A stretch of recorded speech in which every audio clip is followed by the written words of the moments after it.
Good afternoon, Tiger Nation, and welcome to today's Breck Live coverage of Lady Tigers basketball. I am Lincoln Smith, here with a very special guest, an alumnus of Breckinridge County High School and seasoned veteran of Breck Live work, John Smith.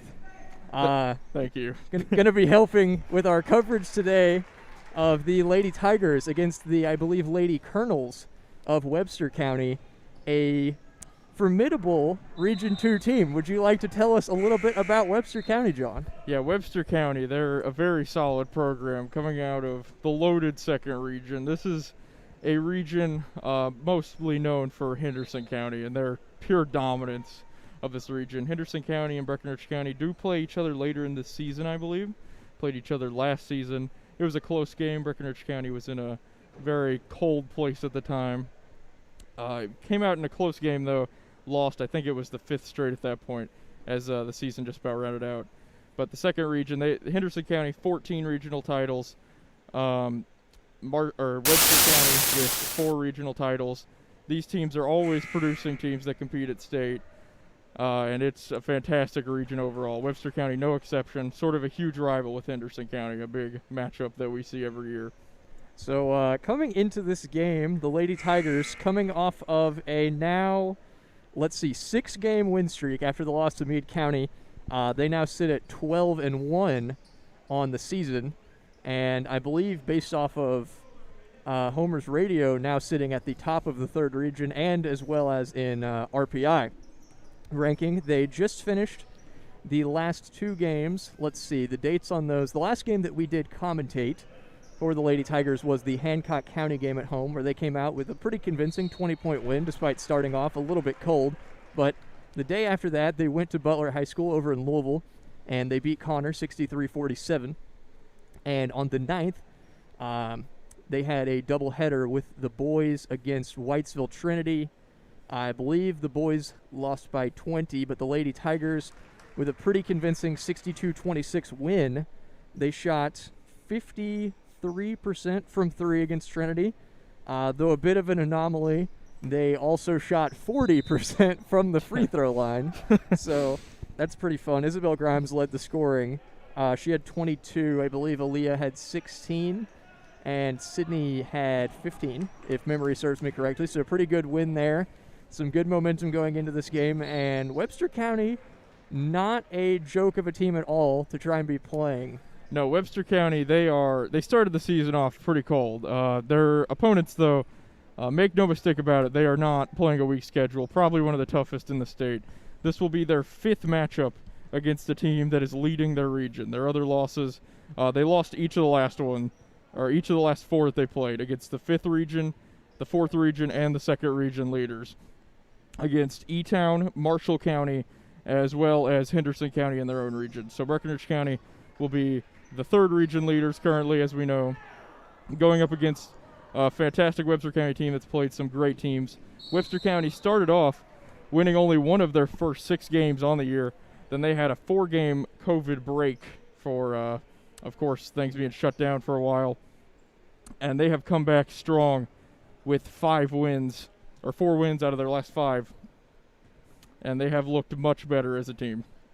So certainly some promise coming out of this Webster County side. Now we know we have some insider information that they may be running similar defensive tactics, and I believe just based off what we're seeing in the JV game, which may be playing now as we speak via the camera, they may be running a pretty aggressive style defensively in the full court with a sort of a 2-2-1 press going, similar to what the Lady Tigers have done in most of their games. And they will likely drop back into a 2-3 zone in the half court, which we've seen the Lady Tigers do many a time. And the Lady Tigers also have switched it up a bit. They have gone with the man-to-man defense in the half court in a few recent games. They've also used a bit of a 3-2 zone in the half court, which is, again, an adaptation that allows for more passing lane coverage, trying to jump in for more steals, trying to make some more athletic plays. And we also expect Webster County to do that. Now, do we have any information as to Webster County's roster? Yeah, Webster County, they are also a small team. We know that. They play a similar style to us, as we know, as you just mentioned. Their starting lineup, they have 2 really notable players. They have Brooklyn Clark, who is their points per game leader, their point guard, and Reagan Price, who is a junior small forward, who is their leading rebounder. Really a double-double machine, if we're being honest. Brooklyn Clark, fantastic scorer as well. Both are averaging around 13 points per game. Both do a fantastic job of making this team threatening. They run about 8 deep every game. They have 5 players, their starting 5, that all average over 5 points per game and around 2 to 5 rebounds per game. This team's pretty small. They're not a great three-point shooting team, shooting about 30% on the year. They've had some really cold spells. Maybe that's the opponents with playing teams like E-Town, playing teams like Marshall County, who do a fantastic job of guarding out on the perimeter. Maybe they're just not the best beyond the arc. Either way, this team is incredibly solid. They can go 8 people deep, and they're going to be an absolutely tough team to beat. I believe that is a pretty good analysis of what we may see out of the Webster County side. And as far as you talked about before the game, this being a bit of a rebuilding period, not a majorly drastic rebuilding period for Webster County, but they did lose some veteran players, and they're currently coming back from that. Would you like to speak a little on their resume in the region, as well as the teams they've played and their resumes and things like that? Yes. Last season this is their coach's second year. Brock Stone Jr. He is in his second season so far. He went 17-11 last year with this team. They finished in the second region semifinals, but 2 years and 3 years ago, respectively, this team picked up a 29-4 record in the 2018-19 season as the runners-up in the second region, losing to Henderson County. And then in 2017 and 2018, this team went 28-7 as second region champs and lost eventually in the Sweet 16.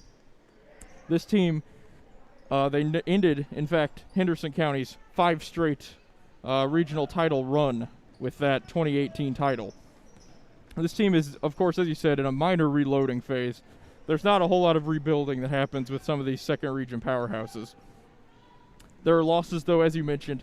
Apollo was their opening night loss, shot 17% from 3 in overtime. E-Town, first in their district, first in their region, still undefeated, 12-0.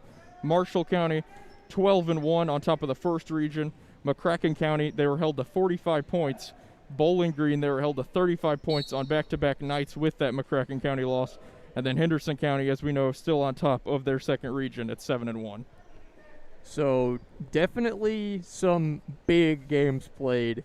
That's one of the themes we're seeing from Webster County is despite their 5-6 record, that's not exactly an indicator of their skill level, or so we are assuming, just judging by who they've played and the margins of defeat and things like that. Now, just kind of sitting here looking at the second region in abstract, and as far as Webster County is concerned, they currently have a positive margin of 30 points. They are averaging 51 a game, whereas Brett County is averaging 64 a game, which is, again, another indicator of the strength of each region. And last we talked, now I'm not 100% certain on this number now, just doing some quick mental math here, the Lady Tigers were averaging a 21-point victory in every game that they played, including the loss against Meade. So looking at Region 3 standings currently and looking at the last few games they played, that was before the Hancock game, which they won by 20. And then Connor won by 16. Trinity, they won by, 36. So I'd say that number remains about the same. It's maybe gone up a tiny bit, but yeah, it's up to 21.8 is the average margin of a game. 21.8, which is the sixth highest average in the state for teams that have played more than 10 games.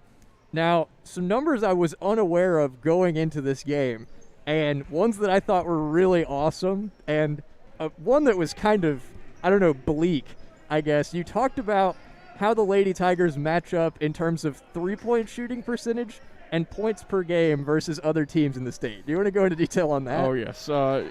Despite Webster County being a solid team, as we can expect, you cannot underestimate the quality of this Breckinridge County team overall.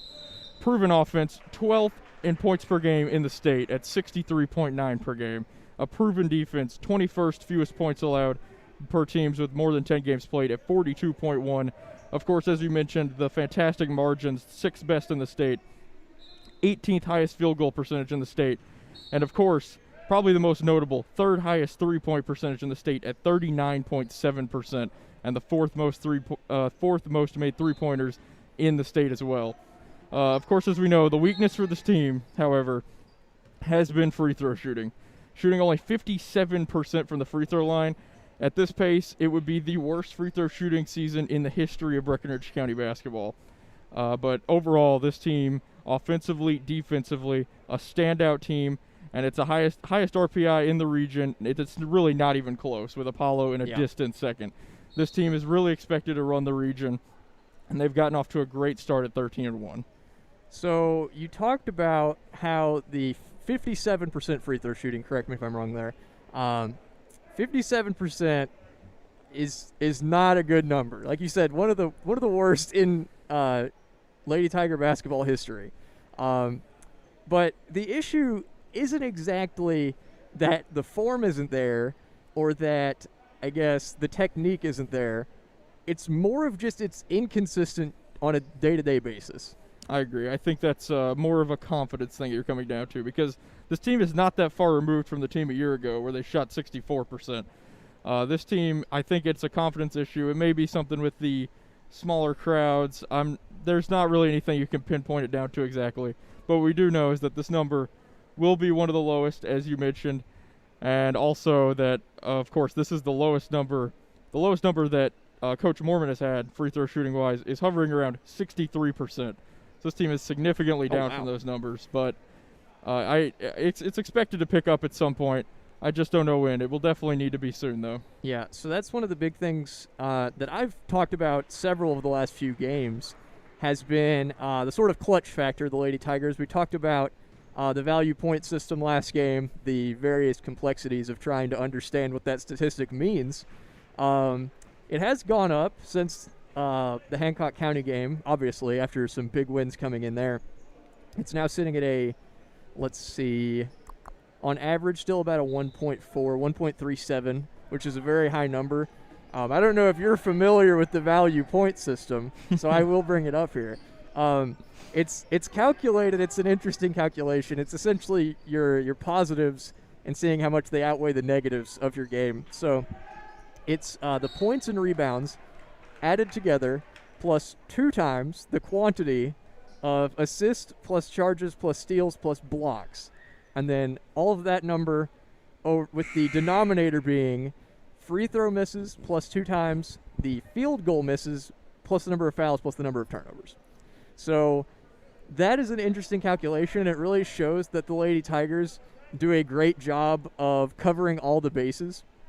And I think one of the things that really contributes to that is, again, the third best three-point shooting percentage in the state on the 4th most made threes in the state. That is an amazing number. I think that shows great promise for the Lady Tigers in the regular season and then into postseason. It gives them a great shot at winning the district and regional tournaments and maybe going on to state and, maybe winning a state championship. That would be pretty awesome. But going back into talking about that sort of clutch factor, again, we talked about free throw shooting and the inconsistencies of it. We've only had, I believe, 1 overtime game so far, and it was the one with Apollo that we won. Now, Apollo is actually the only common opponent that we have with Webster County, if memory serves me correctly.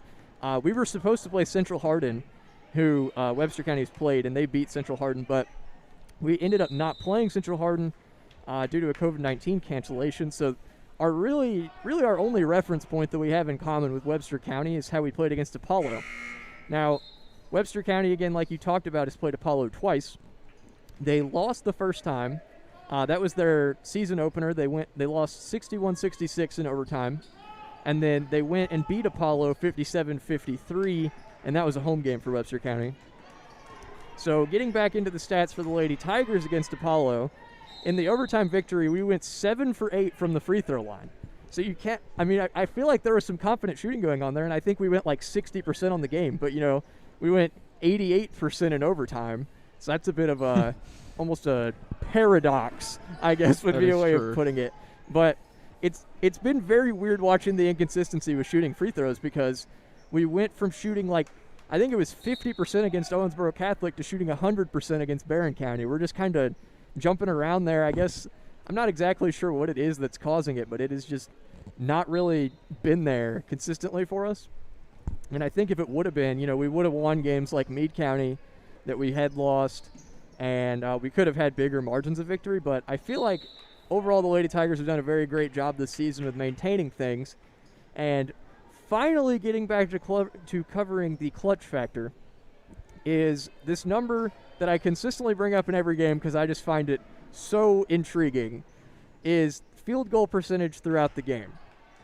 So the Lady Tigers average 39%, and this is counting the Connor matchup at Butler High School and the Whitesville Trinity game and the Hancock County game. So the Lady Tigers averaged 39% field goal percentage in the first quarter, which is a pretty solid number for sure. The second quarter, they averaged 45%, so it immediately jumps up 6% going into the second quarter. Third quarter, it goes back down to 43%, and then the fourth quarter, it jumps all the way to 52% field goal percentage. I still can't quite understand that. I don't know if it's just that we've kind of developed a lead and we've gotten into some sort of shooting rhythm or what, but we just see insane field goal percentage in the fourth quarter. I don't know if you'd like to comment on that, but I mean, based on what you're saying, if this team could get started early in the first quarter and play like they do in the other three quarters, every game would be a 30-point win at that rate. Yeah.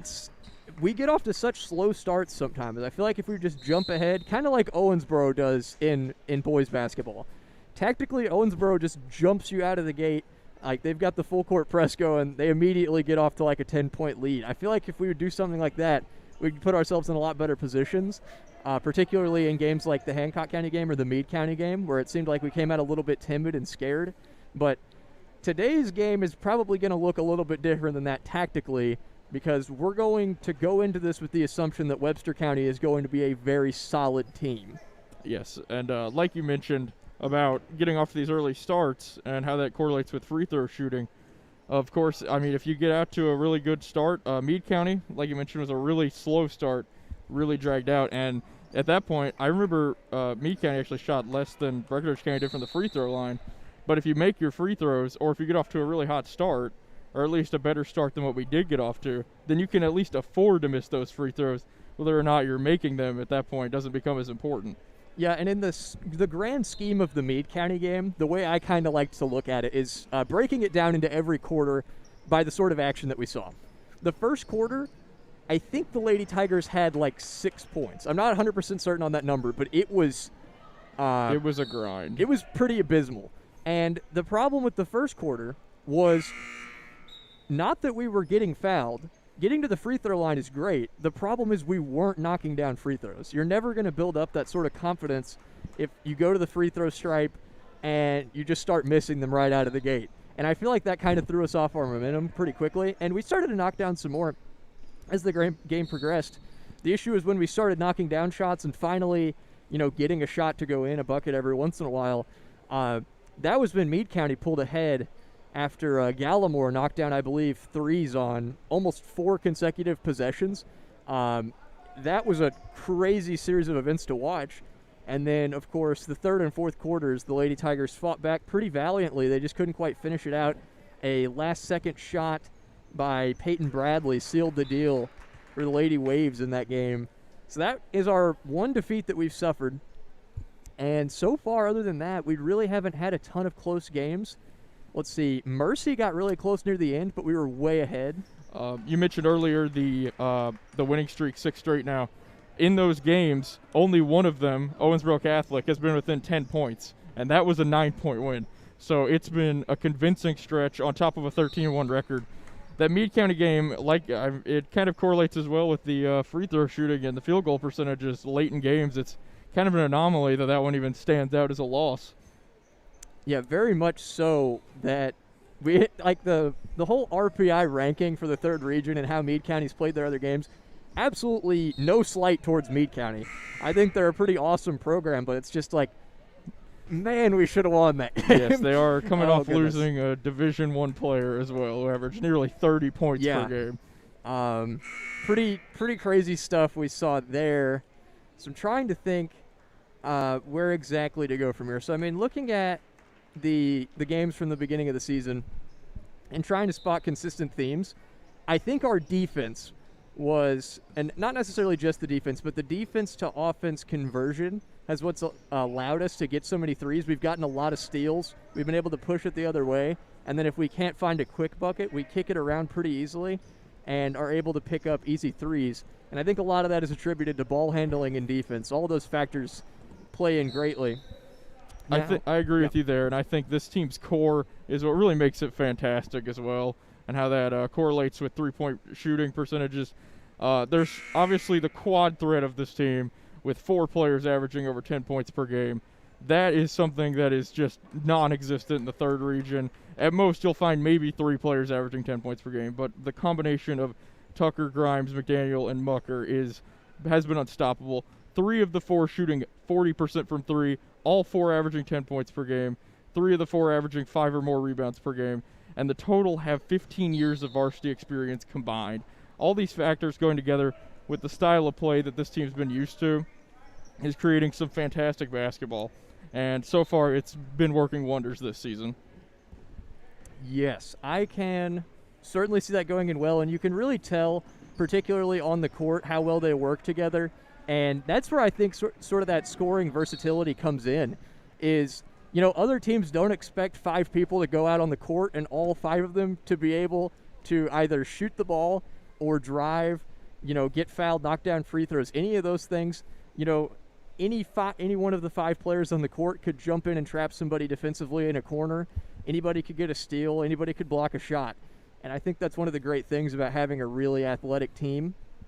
And I think it's helped us play very well. Yeah, this team, there will always be a star on the court, and that is a unique situation, especially with the experience this team has as well in those situations. I think so, and I think that applies a lot. And now we are looking at something interesting here as time dwindles in the junior varsity competition here. The Lady Tigers up 40-34 on the Lady Colonels with about 6 seconds to go here. So looks like a win coming out of the JV game, hopefully a bit indicative of how the varsity goes. We hope to pick up a big win here. And we talked about the three-point shooting percentage and how it is the 3rd best in the state.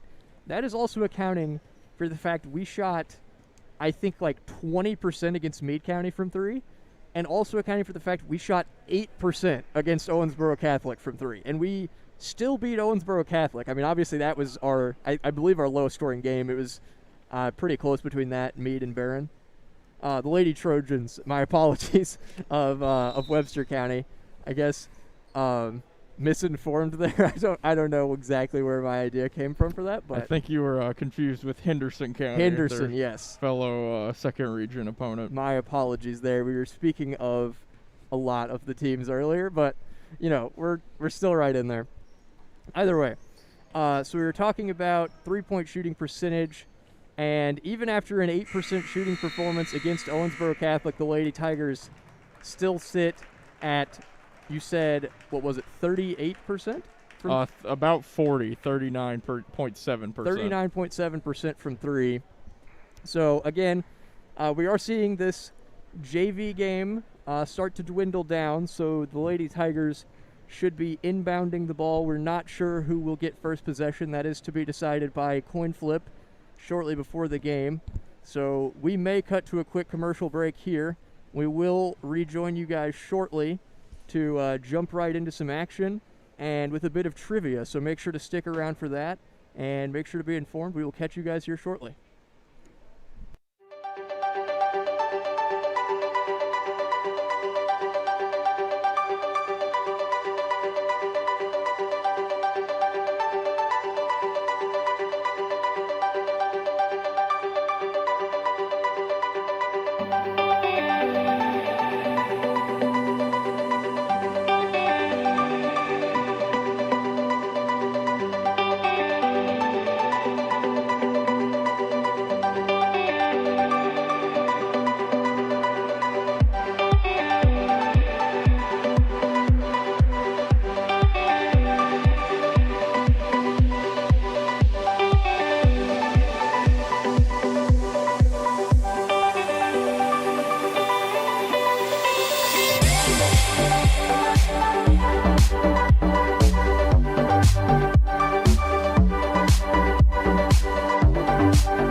right, and we are back with our coverage of the Lady Tigers versus the Lady Trojans of Webster County. I now have that in large print so that I will not forget it after confusing them with their second region rivals, Henderson County. So again, if you're just now joining us, Webster County is in the second region.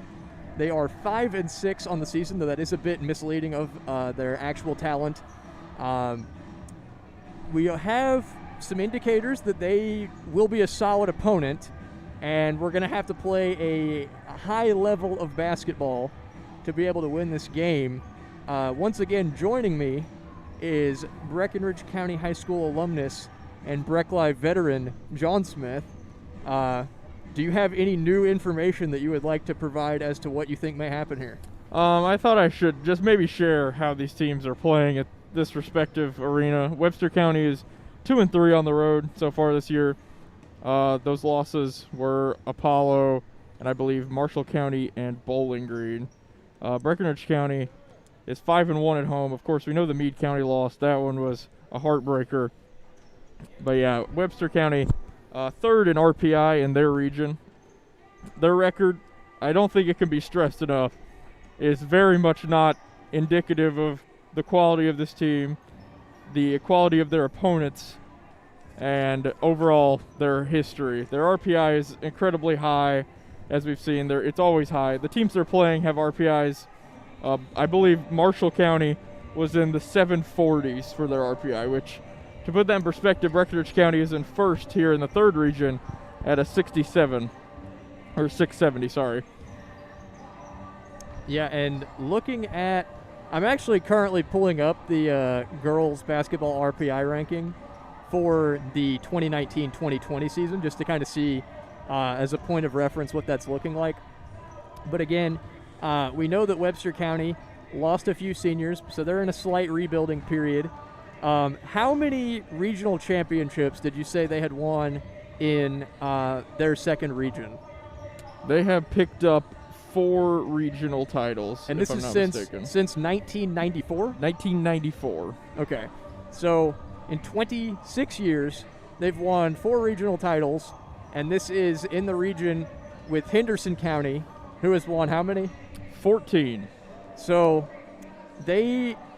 Webster County managed to snap a 5-year region winning streak by the Lady Colonels of Henderson County.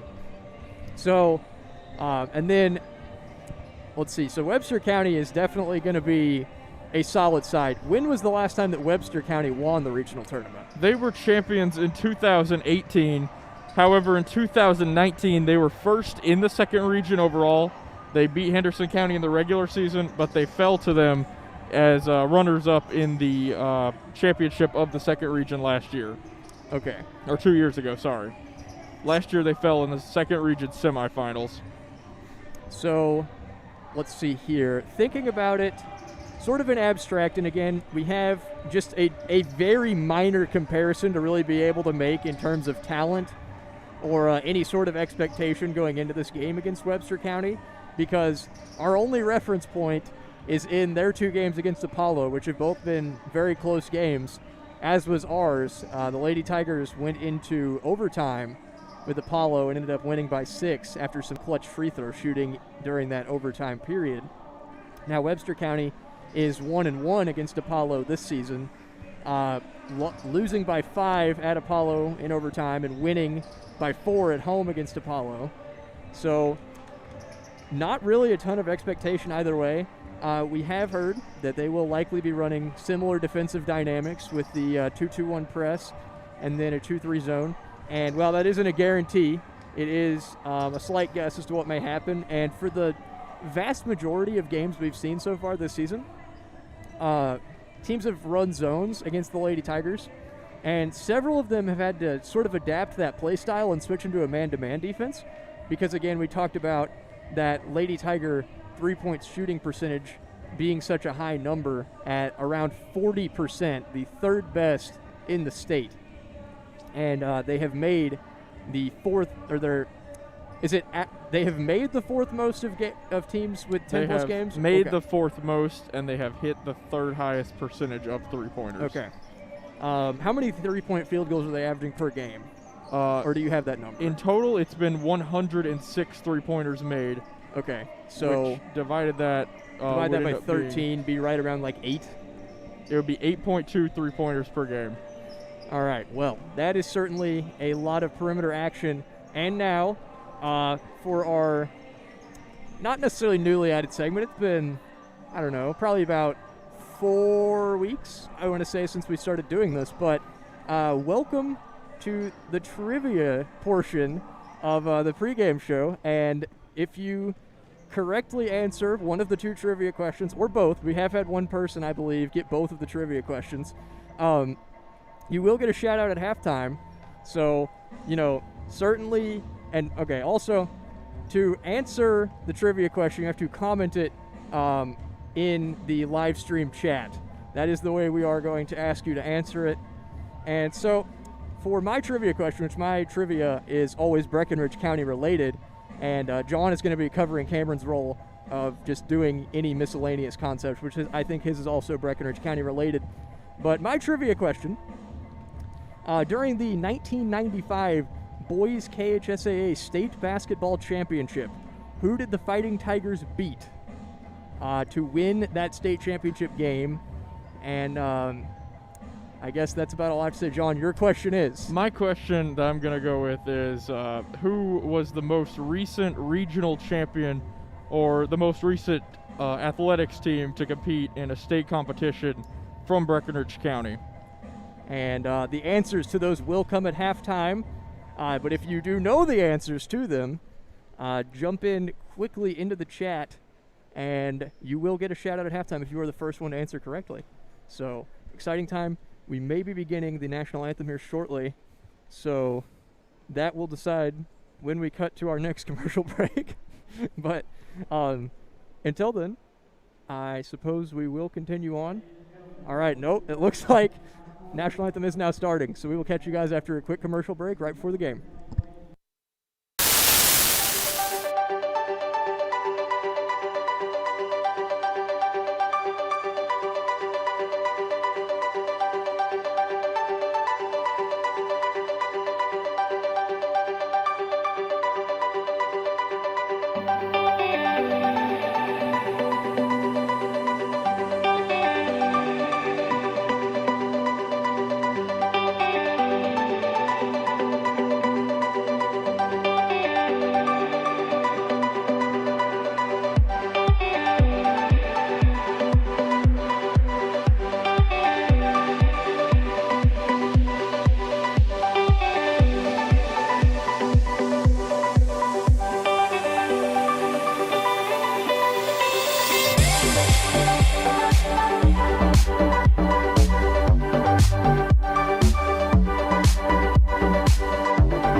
guys, and we are back right here in the pregame. About a minute and a half to go before we announce the starting lineups.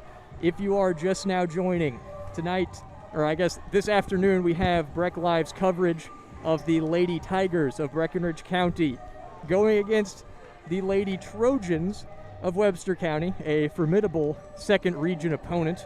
They're sitting at 5-6 on the season, but their RPI, I believe they are still ranked third in the second region, if memory serves me correctly. With that, I am Lincoln Smith, joined here with Breckinridge County High School alumnus and Breck Live veteran John Smith. I'm never going to quit saying that. I love that phrase. But yes, time is dwindling now before things get underway, and it's shaping up to be an exciting one. It seems like after the JV game, which I believe was a 6-point victory for the Lady Tigers, it looks like it's going to be a close one, and the Lady Tigers are coming off of a 6-game win streak after a 36-point win over Whitesville Trinity on the 9th. So we are just going to have to see what happens here as starting lineups soon to be announced. So the music has been cut. The tension is peaking. The fans are excited. I think everything is ready to go here. I'm not sure who won the coin flips. We're not sure who's going to get the ball first possession, but it should be an exciting one. Hopefully the Lady Tigers get it. I think that is my hope. Hopefully they get a nice first possession, as Webster County yet to make their way to their bench yet. So maybe a short time here before we get to see their starting lineup. But do you have any guesses going into this who we may see starting for the Lady Trojans? I think the two obvious ones here are going to be Brooklyn Clark and Reagan Price. Those have been really the big two for this team. Sophomore and junior combo. This team is built off of a sophomore and junior core, and I think that'll become very evident tonight. So we talked about, and again with the sophomore and junior core, Webster County in a bit of a rebuilding period after they lost a few seniors, but they are still highly competitive in the second region, still ranking in RPI not terribly far behind Breckinridge County. They're currently sitting at a 5.57, so we are going to see how these two match up. The only common opponent they've had so far this season is Apollo High School, and the Lady Trojans 1-1 against the Apollo E-Gals, and the Lady Tigers, I believe, only played Apollo once, but they came out with an overtime victory, 61-55 at home. So we can see the starting lineup for the Lady Tigers has not changed. Juniors, Isabel Grimes, Sydney Tucker, and Lily Critchlow, as well as seniors Cassidy McDaniel and Aaliyah Mucker, prolific scorers. And a lot of versatility in the Lady Tigers lineup. They can score in almost any way imaginable, and it looks like they may need it against this Webster County side. Hopefully this one shapes up to be a good one, and it appears as though the Lady Tigers are going to get first possession, so we're going to see how that goes. Yeah, like you said, Webster County, they're starting tonight. Clark, Price, Cates, Davis, and I believe McDyer. That is a total of 3 sophomores, a junior, and a senior. So this team is really built off that junior-sophomore combo. All right, well, Isabel Grimes is going to head the offense here. First possession of the game for the Lady Tigers. She kicks to Sydney.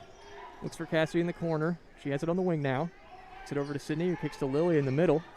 She kicks over to Isabel in the corner. And pass deflected there, as I believe it looked like Webster County set up in that 2-3 zone that we talked about. And they are going to swing it around now. So moving it around here, the Lady Tigers are in that half-court 2-3. Aaliyah Mucker gets a deflection on that pass to the interior.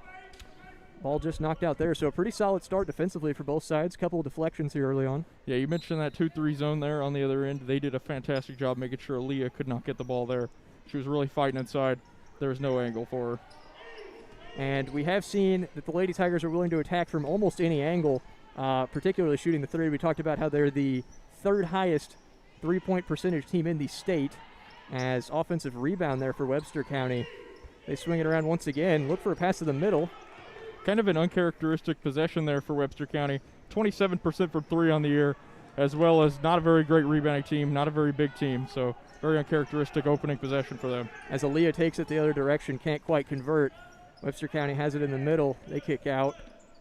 And looks like they are going to reset here. So the Lady Tigers still sitting here in this 2-3 zone. They find the middle. Kick baseline, and a nice reverse layup there. Good finish. As, let's see, I believe that is McDyer. Yes, that is the lone senior on this team. McDyer playing there in the middle of that 2-3 zone.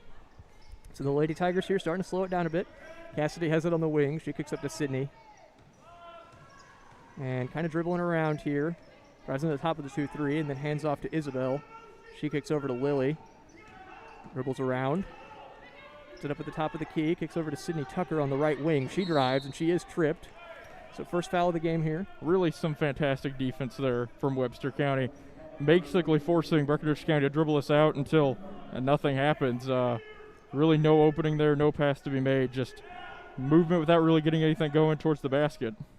It looks like the Lady Tigers could maybe use some sort of screen, maybe a back cut, maybe some sort of skip pass to try and get some extra momentum going as Isabel Grimes can't quite knock down the three, but it's rebounded by Cassidy McDaniel. She finds Sydney Tucker wide open in the paint. Nice finish there from the junior. So first points of the game here for the Lady Tigers are attributed to Sydney Tucker off the assist from Cassidy McDaniel. As Webster County knocks down the three. Big three for McDyer. They're off to a hot start. Only averages 5 points per game. She's already got them here, the opening 5 points for Webster County. So Lily Critchlow has it on the inside. She tries to go up. Can't quite get it to go. Rebounded by Sydney Tucker, who kicks over to McDaniel, who hands back to Tucker. She drives. And block called. Not sure if that is on the shot. And it is. So Sydney Tucker now shooting two. Opportunity to get it back to a 1-point game here. So not a very quick start out of the gate for the Lady Tigers. A little bit slow offensively, but defensively have done a pretty good job, I think. They've looked really well when attacking the basket. When dribbling out on the perimeter, not a whole lot's happened whenever Webster's been able to set their defense up. I know Coach Carby would be particularly unhappy about that sort of movement. Non-existent without the ball, particularly just kind of dribbling it around. And, not looking for any sort of skip pass, and I think Webster County's defended really well on the ball, and they've defended the close passes, but I think if we would look for some extra opportunity, maybe on a back cut, maybe able to pull something off, but the Lady Tigers have jumped into this press now. Looks like maybe a 1-3-1. Great use of the 1-3-1 there. I was going to say that's pretty unconventional for what we're used to seeing, but ball deflected out there by Sydney Tucker, I believe. And shifting here into a 2-3 zone. So yes, the Lady Tigers generally in this half-court defense look at doing this 2-3 zone as Webster feeds it in the middle, and shot missed there. Really, Critchlow had the rebound, but taken away, and finished there nicely by Webster County. That's Reagan Price inside. Had a double-double last game with 17 and 12. She will be a threat all night if we don't get defensive rebounds in this game. Sydney Tucker can't quite knock down the three there. I believe she has all 4 of our points on the game. As trying to set up an offense here is Webster County, and Price there once again. And she knocks down free throw line jumper, banks it in there, getting the Lady Trojans up 9-4. Lady Tigers now looking for an answer. Isabel Grimes has it at the top, kicks over to Sydney, finds Cassie in the corner. She goes for 3. McDaniel knocks it down. And that's a real thing that Webster County is going to have to clean up on. Leaving open chances that wide open for Breckenridge County is asking to get beat. Yeah, especially with Cassidy McDaniel. She is one of the best shooters in the 3rd region, especially in that corner. That is her spot. Over there in the left corner, it's where she likes to shoot. She has it on the left wing, drives, goes for 2, no good. Rebound corralled there by McDyer, I believe, as Webster takes it the other direction. And they find the middle, kick down to Price on the baseline. And she goes up on Aaliyah. Foul called on Mucker, the senior there. Price so far has been a real problem inside at the top of the key, getting rebounds. Definitely need to shut her down. She could get hot fast. So definitely going to need a bit more interior presence here for the Lady Tigers, and it looks like they are opting to bring in Skylar Tucker, very reliable 6th man, as she is going to come in for Lily Critchlow. That's generally a substitution we see happen pretty early on, as she makes a very formidable defensive presence and she's also a threat offensively, very athletic player, somewhat reminiscent of how she plays soccer. And both free throws knocked down there by Price, as now Webster County in a 2-2-1 press, and Lady Tigers are trying to get it over half court. Isabel handles it well, though. It's over to Skylar. She kicks to Aaliyah, kicks to Sydney. Cassidy in the corner. Can't quite handle it, but knocked out by Webster County. Fortunate return there to make sure Cassidy did not end up wide open, because those are always chances you expect her to knock down if she gets them. For sure. And she has shot very well in the games that we've won by large margins for the most part. So if she can remain consistent, as Isabel Grimes goes for three, somewhat contested in the corner, but she knocks it down. So going into this first time out here, as the Lady Tigers now back at a 1-point deficit, Isabel Grimes knocks down that three, get it back to an 11-10 ball game. Isabel had 22 on the 9th against Whitesville Trinity, and the Lady Tigers shot 53% from three. I believe Isabel may have gone 4 for 7. I'm going to check and be sure that number is right, but Lady Tigers off to a relatively hot start here. As far as shooting is concerned, they just have to be able to get those shots up. The Webster County defense has done a pretty good job forcing turnovers. We've seen a couple deflections from both sides early on defensively, as they're both sort of packing it in with these 2 threes in the half court. Yeah, there's no question about in that timeout what the Webster County coach is talking about. It's going to be shutting down those corner shots and making sure to stop fouling on the drives. I think that is absolutely what I would tell my players here. You don't have to foul to play defense. Just stand straight up, and people will miss shots eventually as long as they're contested enough. As Lady Tigers now in this 2-3. Webster moving it around nicely. 3 in the corner. Knocked down there. That one McDyer again, I believe. I think so, yes. So she now has 8 on the game, only averaging 5 on the season. Isabel drives. Nice finish there for her. She now has 5 on the game. McDyer, believe it or not, has hit up until this game only 3 made threes on 3 for 30 shooting. Oh my goodness, she's knocked down She is two already. 2 for 2.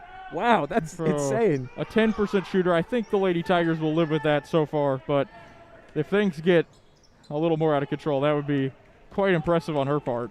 Nice defense there by Skylar Tucker to force McDyer baseline, and she nearly threw it out as forced turnover, and Aaliyah Mucker, unfortunately, is going to travel there. Great effort there on defense from Webster County. Immediately on top of every pass so far. They've been fantastic about that. And we have seen Aaliyah Mucker has a bit of a problem with quick feet. She's a very fast player. Sometimes she makes those unforced turnovers. As Isabel Grimes jumps that passing lane, she's going to get a transition layup and misses it. Rebounded by Webster County. That's not a shot you expect Isabel to miss. She's generally a pretty consistent player, and then she commits a foul there. It's maybe a little bit flustered here. Great effort from Isabel defensively on the initial part. Of course, you want to hit the layup, but you can't come back and make a foul. Yeah, just not a great play. Maybe not the greatest sign of mental fortitude, as Reagan Price there gets her a rebound in the lane. It's her own offensive rebound. And Lady Tiger still sitting here in 2-3 as Aaliyah Mucker gets a deflection, and it's knocked out by Webster County. So Lady Tigers, nice turnover forced there, as Webster County has now dropped back into their half-court defense. The press is gone. So Isabel Grimes heading the offense here. Just about 2 minutes to go in this first quarter of basketball. The Lady Tigers currently at a 2-point deficit, 14-12. Sydney Tucker goes for a deep 2. No good. Skylar Tucker chases the rebound, and it is knocked out by Webster County. So sideline inbound here for the Lady Tigers. Opportunity to maybe take the lead or tie it up.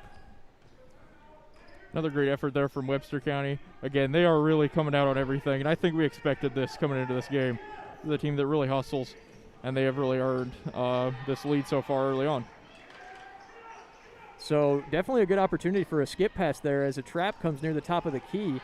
As Aaliyah misses the 3, Sydney Tucker can't quite corral the rebound, and I believe Isabel knocks that one out. Or no, she did not touch it. So it is going to be Lady Tiger ball here, coming the other direction. after Webster County maybe a little bit too quick in transition there after the missed shot by Aaliyah. That is a thing the Lady Tigers have done really well so far, keeping this team out of transition. It's been a fantastic job overall. They've had some chances, but they've all been shut down so far.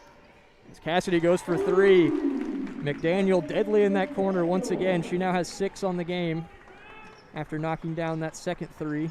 And that really showed the weakness of their zone for Webster County. Letting the game open up a little too much getting forward and giving a wide open shot in the corner to Cassidy, where she will always knock that down. It's McDyer, I believe, goes for 3 there. No good. Skylar Tucker and Price there both fighting for the rebound. Jump ball called. Jump ball is going to favor Webster County as they now inbound under the basket here. We've seen this interior defense coming out of this down low inbound be a deadly part of the Webster County offense. Expect Price to find a way to get inside and expect her to possibly have a layup here. So Webster County kind of swinging it around here. Didn't look for a quick shot, but 3 there on the way. No good for Clark, as we haven't seen a ton of action from her early on. Isabel has it now. Lady Tigers up 15-14. Sydney has it, kicks over to Skylar in the corner. She dribbles, picks it up. It's up to Sydney in a dangerous area there. As 15 seconds remain in this first quarter of basketball, Cassidy has it. Hands off to Isabel. Looks like they are going to run 4 low once again. Signature play here for whenever time is running low on the clock. Isabel's going to drive. Going to try and look for a shot here. She goes up and she's fouled. 1 second remaining on the clock. So Isabel with an opportunity here to extend it to a 3-point lead. It's a really great effort there from Isabel. And yeah, she managed to surpass 2 defenders there. Stellar athlete Isabel Grimes is. And she manages to draw a foul there in the paint. So now opportunity for free throws here. Knocks down the first one. She now has 6 on the game. I believe she has, let's see, she had 1 transition layup as well as a 3 knocked down. And now sitting at one made free throw. Potential for a second here. And she goes up. No good there. It's Caroline Lucas in the game now. Rebounded by Webster County, but time expires. So the Lady Tigers up 16-14 at the end of this first quarter of basketball. The Lady Tigers JV team won, I believe, 40-34. So not the highest scoring game, but honestly, early on here, a decent amount of scoring. It's certainly more promising than the Meade County game was. I believe we were down, I want to say like 13-5 at the end of the first quarter against Meade County, so not a great look, but here things are looking pretty good. The Lady Tigers have knocked down 3 threes so far. I think they've missed either 1 or 2 threes, but they've knocked down 3. So pretty solid shooting performance to start off here. Let's see, Isabel knocked down a free throw, and Sydney, I want to say, knocked down both of hers, so I think shooting about 75% from the free throw line so far. Sydney had a great early start to this game, getting inside really efficiently, drawing some early fouls. Webster County, their immediate offense came through Price and kind of all over the court. The pull-up from the free throw line, 2 layups, and then, of course, McDyer, sort of the big standout with 2 threes, 8 points so far early on. But Isabel there finishing off this quarter strong, and cannot forget about Cassidy's 2 3-pointers that she knocked down. For sure, and McDaniel, one of the most clutch players in the 3rd region, at least in terms of knocking down perimeter shots, and she's done a great job, I think, defensively so far. Although not exactly known for her speed and agility, I think she's done a very good job helping, particularly in the press and in the 2-3 zone in the half court, as the Lady Tiger is going to start with possession here to begin the second quarter of basketball. If you are just now joining, we are witnessing a very close game between the Lady Tigers and the Lady Trojans of Webster County. Isabel Grimes has it at the top, kicks over to Sydney Tucker on the right wing. Thinks about driving, as it looks like Aaliyah still out of the game for the Lady Tigers. Skylar Tucker still in, along with Lily Critchlow, Cassidy McDaniel, Isabel Grimes, and Sydney Tucker. Yeah, that was an unfortunate start to this quarter there, getting trapped. Webster County finally really closing up on those corners, it looks like. That could be a problem going forward for the Lady Tigers. Yeah, and we saw them jump out in a 2-2-1 press as Clark finally knocks down a shot there. She hits her first 3 of the game.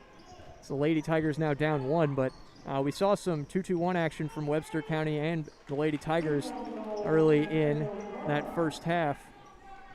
As Isabel Grimes knocks down a quick 2 there and get the lead back for the Lady Tigers.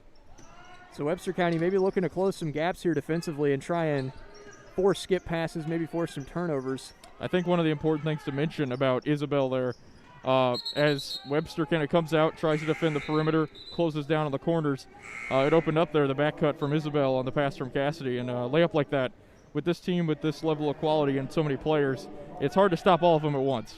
Yeah, that's exactly the type of scoring that we want to see, particularly with a team that we know is pretty solid, at least in their fundamentals at Webster County.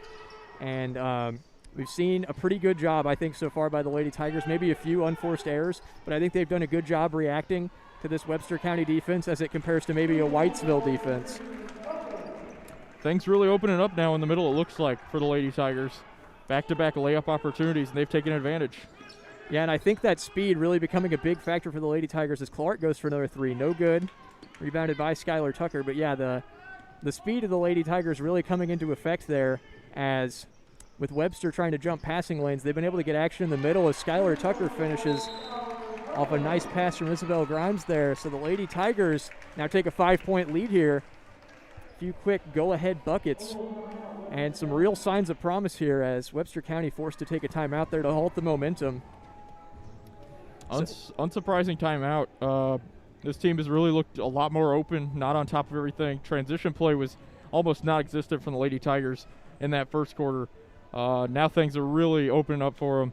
I expect Webster County to really focus on shutting that down for the time being. So that'll really be the focus here, I think, on their part. Their coach was particularly livid, pointed to the bench quickly to sub out the person who gave up the back cut from Isabel Grimes, as a few plays in a row there, Webster County maybe with some defensive lapses, but a lot of talent and floor vision attributed to the Lady Tigers there for a few quick buckets to put them back ahead, as maybe a bit of a slow start for them. I don't know what it is about the beginning of every quarter, but we somehow managed to have a turnover or take a bad shot on every first possession, as I believe a jump ball was called on the first possession of the second quarter. So Webster ended up with it, and now the Fighting Tigers have possession arrow. Webster has the ball. Down 5, about 6.5 minutes to go in this first half of basketball. So the Lady Tigers now jumping into the press once again. Kind of curious to see what the format of press is. Looked like a 1-3 run there with Skylar shoved to the middle since there was no pass over on that left side. That was what it looked like to me. It was just a little hard to tell with how Webster had shaped their press break, as McDyer there is going to travel. So nice defense by the Lady Tigers there. The Breckinridge County press and the transition so far has been deadly to start off this second quarter. It's what's helped open up that 5-point gap on offense and defense. Yeah, and I think that's one of the things we've seen a lot from the Lady Tigers is they can adapt really quickly defensively. You know, Coach Mormon makes a play call to switch quickly from, being in a 1-3-1 press, which we hadn't seen much before this game, but quick play call there early on to change it as Reagan Price with the steal there. She takes it the other way. It goes up on Mucker. Nice block there by the senior. As Isabel Grimes has it now, she takes it in transition. Nice feed to Sydney Tucker, who finishes it. That is a fantastic possession on defense and offense for the Lady Tigers.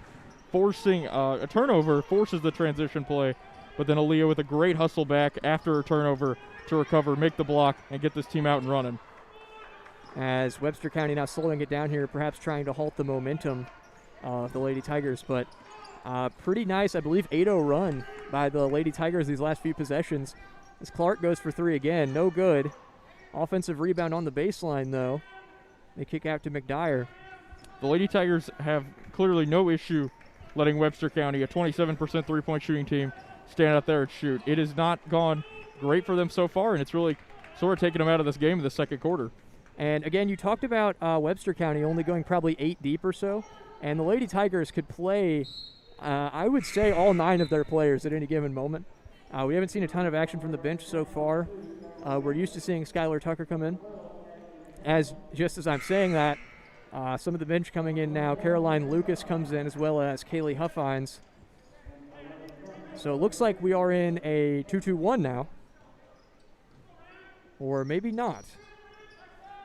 Kind of hard to tell. Just kind of depends on where the offense is positioned. But, just gives up the baseline pass there to McDyer, but no good there. Rebounded by Aaliyah. Not exactly a shot you'd expect somebody to miss, but Aaliyah goes up, and she's fouled. One thing I do think everyone should keep an eye on here, Price really struggled down low trying to make anything happen with Lily Critchlow down there. So we'll see what that does with Lily now out of the game. Yeah, Lily Critchlow so far this season has done a great job defending the paint as Aaliyah Mucker knocks down the first there. And second is good. So the Lady Tigers now extend this lead to 9. And things looking very good for them so far. Sitting here in this defense. Caroline Lucas saw a lot of time in the JV game, and she did a great job, I think, defensively and offensively. She's a real versatile threat, as well as Kaylee Huffines, the 8th grader. As now Webster County jumps into this press that Isabel Grimes is out of the game and trying to get it around quickly. Kaylee Huffines looks to the middle. Cassidy has it, trying to get over half court quickly. Aaliyah has it. And dribbling around here. Cassidy fakes the 3, might have traveled there. Turns it over, unfortunately. Webster has it, pushing quickly in transition. Clark kicks up the court here, and that may have been a travel as well, but Clark has it in the middle, kicks down to Price, and she finishes nicely there. So now back to a 5-point game as things not looking great for the Lady Tigers here. Not quite able to break the press without Isabel Grimes in the game. Sydney Tucker has it now and kicks up to Cassidy. She kicks to Aaliyah. It's back to Cassidy in the corner. She drives. Kicks out to Kaylee. She goes for a deep 2. She's fouled. 2 free throws now for Kaylee Huffines to extend the lead once more. I think that's an important note you make there. Isabel out of the game. Things really struggle in the press. A lot of momentum maybe taken away from the Lady Tigers, especially after Price given a wide open opportunity with the collapse of the zone there on defense. So Kaylee Huffines fails to knock down the first, and Isabel Grimes is back in now. And it was kind of interesting. We only saw Webster County go into a press once or twice with Isabel in the game, but as soon as she came out, they immediately jumped right into it. Noticed a bit of a weaker ball handling side there as Kaylee Huffines knocks down the second. That will be interesting to watch. Isabel, starting off this quarter, certainly, things were wide open in this game. Things look a lot more passes like that possible for Webster County, for example. Layups inside will be interesting to see how the Lady Tigers respond. As Sydney Tucker has it. Lady Tigers looking for an answer for that last bucket. Aaliyah goes for 3. A little bit off the mark there. And nobody really rebounding it. Kind of getting batted around here. As foul called, probably on Sydney. It's really not the possession the Lady Tigers were looking for overall. This team has done so well when attacking in this game, I think, on just inside, whether it be a layup or whether that be breaking out, hitting a 3, Cassidy in the corner, for example. The strength of this team, I don't necessarily think lies into wing 3 with no movement on the ball. Yeah, not a contested 3, certainly. It's not one you're exactly looking for. Regardless of how good of a shooting team you are, you want the open 3 with the momentum moving towards the ball. And another 3 missed there, rebounded by Isabel Grimes. She pushes quickly in transition. Goes up for 2, can't quite finish. As Skylar Tucker fights for the rebound, but Webster County comes away with it. They push in transition. Price has it. And she goes up, can't quite finish. Rebounded by Cassidy McDaniel, going the other direction. Once again, they're Lily down low. Price has had no answer for her down low. Yeah, Lily Critchlow, the junior, has done a great job on defense of shutting down the bigger players, bigger stars from schools, particularly against teams like Mercy all year. And I think one of the best counters that we have is our speed, but I think Lily Critchlow does a great job in the paint of locking down players that we expect to do a lot and get involved inside. As Skylar Tucker has it, she kicks over to Sydney, who kicks to Isabel. She drives. Oh, wow. I cannot believe she just split 3 defenders. Can't quite convert, though. Skylar Tucker picks off that pass, and she finishes. Really big bucket there for the Lady Tigers. Momentum kind of shifting towards Webster County. We'll see what this does, allowing Breckenridge County to get back in this press. Skylar Tucker, the junior, now has 4 on the game. as Webster County swings it around, kicks to Price inside, and just a wide open layup there, unfortunately. So ball kicked around now. Isabel finds Lily in the middle as Webster County jumps into that press, but it's broken quickly. They find Cassidy. She can't quite finish, though. It's the bottom of the backboard. Sydney Tucker on the floor fighting for it, and the ball hits the baseline. So it's going to be called out on Sydney Tucker. So a lot of aggression there on that possession. And on the last few, we've seen people dive on a lot of loose balls. As about 45 seconds to go here in this first half of basketball. Lady Tigers up 29-25 over visitors Webster County of the 2nd region. And Lady Trojans swinging it around now. Goes for 3. No good by McDyer there. She has 8 on the game so far, only averaging 5 on the season, but rebound by Skylar Tucker. She goes in transition. Cassidy McDaniel goes for 3. It's knocked down. So Cassidy now has 9 on the game following that 3. It's her 3rd 3 of the game. And trap looks like it may come there as Skylar Tucker tries to jump a passing lane. Can't quite do it, but Webster swinging it around here. Find McDyer on the baseline. 3 on the way. No good. Well short. It goes out. 3 seconds to go here. The Lady Tigers maybe with a chance to get a last-second shot. Will be interesting to see what the Lady Tigers go for here. A chance to really end off this first half in a great way. So the ball comes in to Isabel Grimes. She goes for a deep 3. No good. Very nice attempt at a shot, though, as the Lady Tigers have played a very solid first half of basketball. I think they've kept the game pretty well within control, even in some spots where things have been a little bit shaky. I think they've done a good job recovering pretty quickly as they lead 32-25 at half over the Lady Trojans.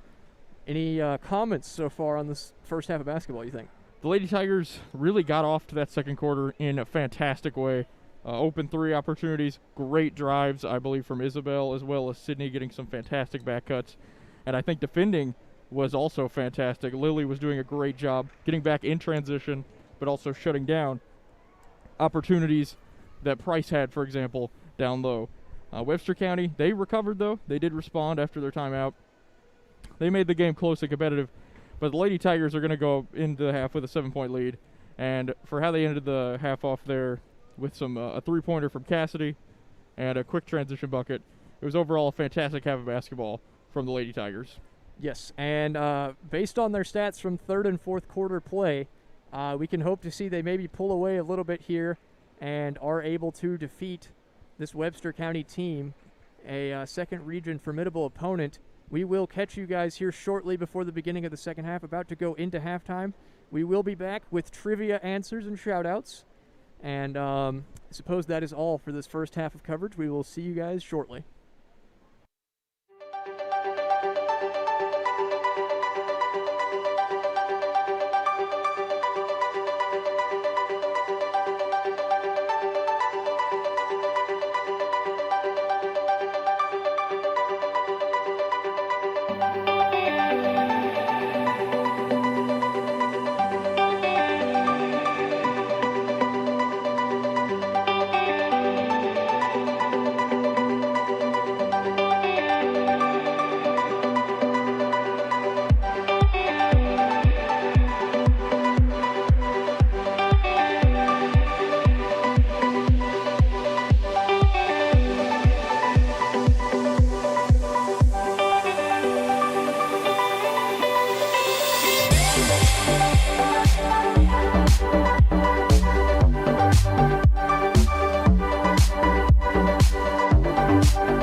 We are back to cover this second half of basketball between the Lady Tigers of Breckenridge County High School and the Lady Trojans of Webster County High School.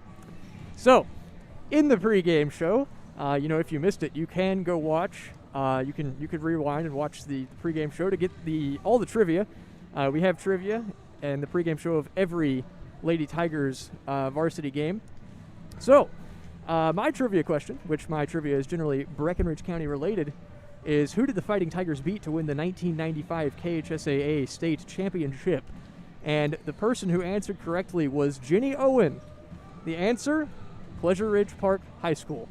And John, your question was? My question was, who is the most recent team in Breckenridge County sports to have won a regional championship and compete in a state competition?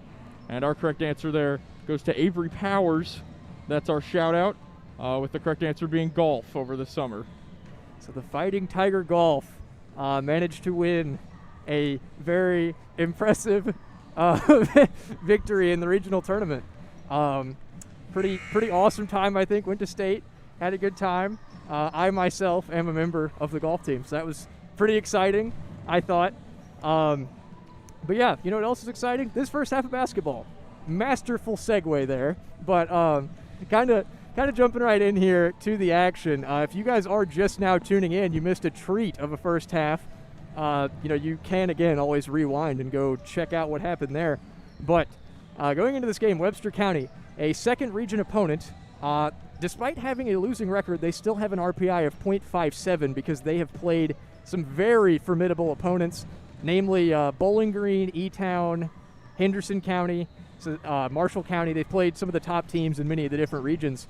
And the Lady Tigers lead 32-25 at half, scoring distributed as such, and I'm not 100% certain on these numbers, but I believe Isabel Grimes has 8, Aaliyah Mucker has 2, Cassidy McDaniel has 9, Sydney Tucker has 8, Skylar Tucker has 4, and Kaylee Huffines has 1.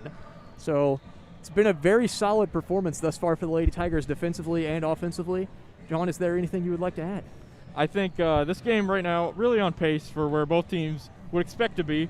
Webster County averaging about 50 points per game, Breckenridge County averaging about 64. As things play out, it will be interesting to watch how teams kind of transitioned more into their styles later into the game. Three-point shooting really carried Webster County to an early lead, which was really unusual considering their three-point percentage, while Breckenridge County kind of came reliant on drives and creating some good chances.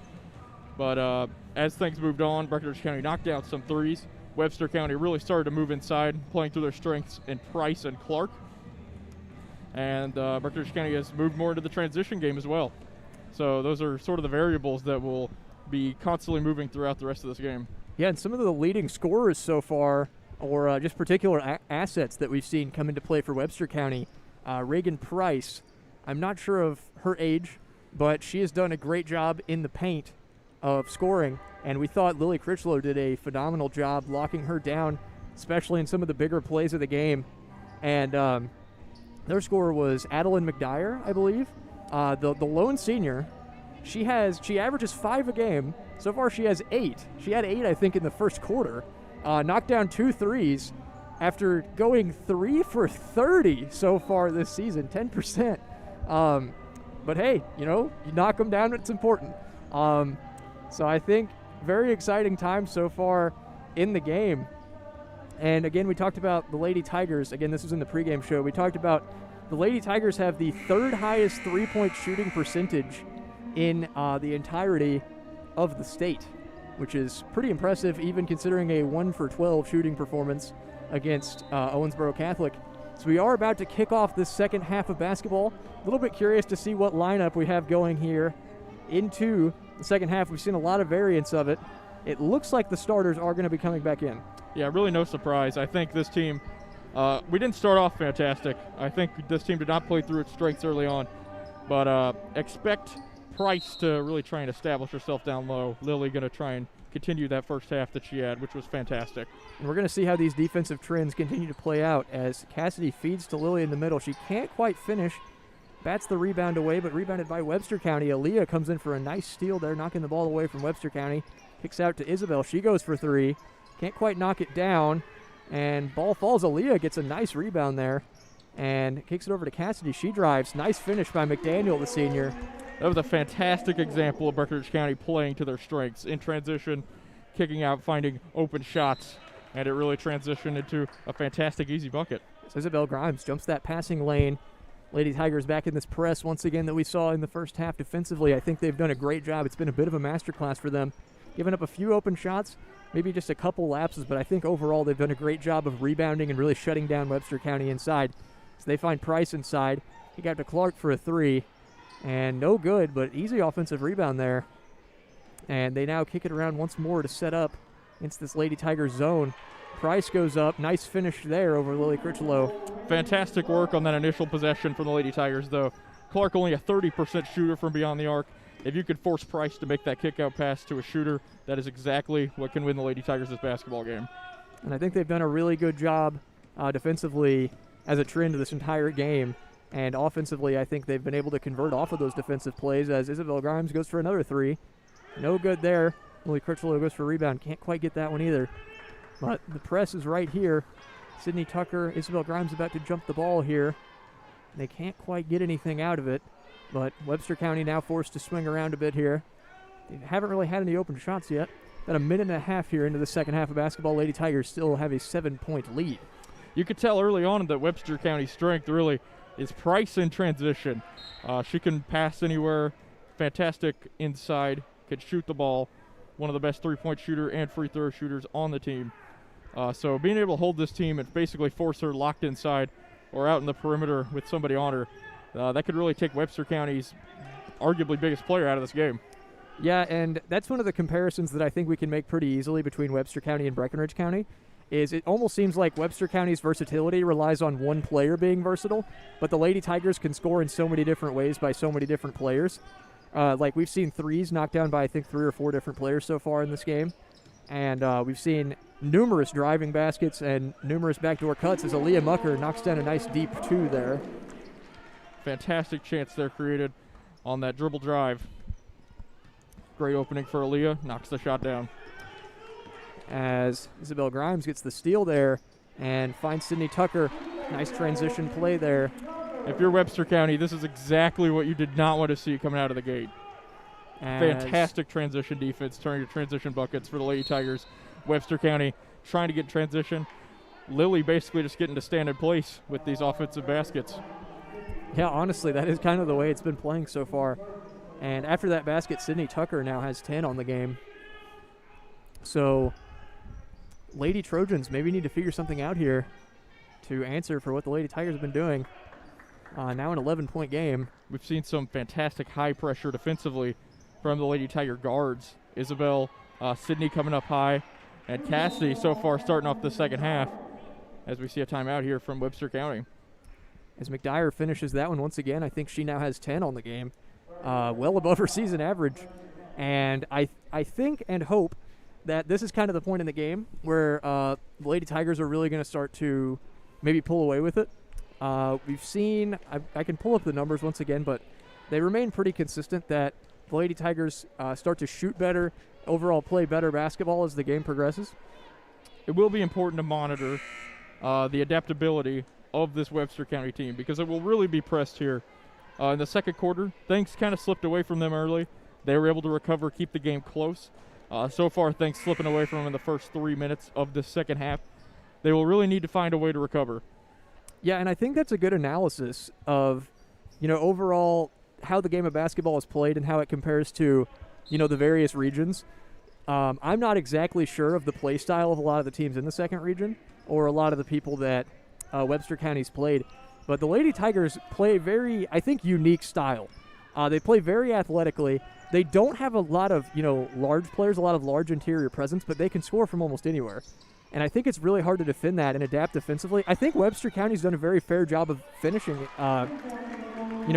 shutting down Lady Tiger possessions. But, plays like that, Lily Critchlow gets it inside and finishes nicely there. They've kind of been the downfall of Webster County. We've had enough interior presence through drives and open passes that we've been able to convert a lot of shots here as Price finishes there to get it back to a 9-point game. like you mentioned, that drive from Lily there, fantastic effort. Price dragged out on the perimeter guarding Cassidy. She's forced to sort of guard multiple players just because Lily's size is such a problem down low, and also having to be a perimeter defensive threat as well. So being able to have a team where you could stretch one player out so thin amongst 4 or 5 shooters like the Lady Tigers can muster, it's really hard to stop, and that's what we've seen so far as the Lady Tigers have opened up a 9-point lead in this second half. Yeah, and it's really hard, like you mentioned, to try and cover the perimeter and try and cover the paint at the same time. And I think that's one of the big issues that teams face when going against the Lady Tigers is trying to adapt things defensively, switching between a man and zone defense sometimes. And Webster really hasn't done a ton of that. They've kind of stayed in a consistent 2-3 zone, and I think it's left us open a lot for 3. And when people have dove out on the perimeter to try and guard the 3, we've been able to find the paint pretty easily, as Cassidy has it and looks into Lily, but can't quite find a pass in there. But there was definitely opportunity there, and we've seen that this whole game. It's been a very consistent theme as Isabel kicks over to Cassidy on the wing, who kicks to Aaliyah at the top of the key. She goes for 3. No good. Lily Critchlow fights for the rebound, though, and it eventually falls to Sydney Tucker. Then she kicks to Aaliyah, who kicks to Isabel, kicks to Cassidy. She drives. Can't quite get a shot there. Another important detail of this Lady Tiger team, not the biggest team as we know, but if they are getting offensive rebounds, getting multiple possessions, this team will eventually find a way to score. So yeah, that's going to be the first step for Webster County to find a way back into this game. Cassidy McDaniel goes for 3. No good, but that's a good shot attempt. That's a shot that we want to see. It's one that she knocks down at a very consistent rate. That's why we're one of the best three-point shooting teams in the state. And I think that shot alone, Cassidy in the corner, could be enough to really get us places if teams continue to play a zone defense. And unfortunate defensive lapse there as Lily Critchlow didn't quite rotate, but missed opportunity by Webster County to convert. They're still down 9 as the Lady Tigers try and look to extend this lead. So Aaliyah is going to drive here. Might have picked up her dribble there, but kicks out to Isabel in the corner. She goes for 3. No good. Rebounded by Sydney Tucker, and I think Sydney Tucker has at least 5 to 10 rebounds on this game. Such a hustle player. What a great athlete and overall great team player. She kicks to Cassidy, who knocks down the 3. And these players out there right now, man, this has been a long run of just consecutive play here. Yeah. Only one foul. That makes the second. Let's make it 2. I believe only one timeout used. Yeah. And there's going to – I think that kind of contributed to some of the defensive and offensive lapses of a few moments ago on both sides. Yeah. And you see the Lady Tigers still with 5 timeouts remaining in this game. Webster County now with only 2, as those defensive lapses and maybe the lack of depth in their lineup causing Webster County to have to burn some timeouts and adapt a little bit. And they're now playing it around the perimeter here. Only 2 fouls again, like you said, called in the second half so far, as Aaliyah tries to strip Price there. Webster County really trying to force it down low now. 3-point shooting, yet to hit one in the second half, I believe. Price with a nice finish there over Skylar Tucker. As the Lady Tigers pushing in transition quickly, Isabel kicks over to Sydney. And looks for Aaliyah in the middle, does find her. Kicks back to Sydney in the corner. She goes for 3. No off the mark there. Rebounded by Webster County. Looks like they may try and push in transition, but the Lady Tigers back in this press once again. Seemed like a bit of miscommunication there. Some of the Lady Tigers were in a press, but others were kind of dropped back. Maybe playing some soft variant of a press. As turnover forced there by Skylar Tucker. She takes it the other direction in transition. Maybe fouled there, but can't quite finish. As Webster now pushes in transition. And ball just thrown over the head of Price there. What a fantastic recovery on both sides of the ball there, with Skylar being able to come up with that steal, and then also Webster County defenders getting back, being able to swat that one away.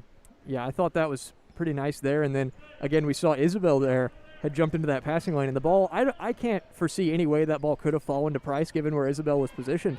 And I think she did a great job there, and a little bit of a mental lapse there. Skylar Tucker not really paying attention to the ball.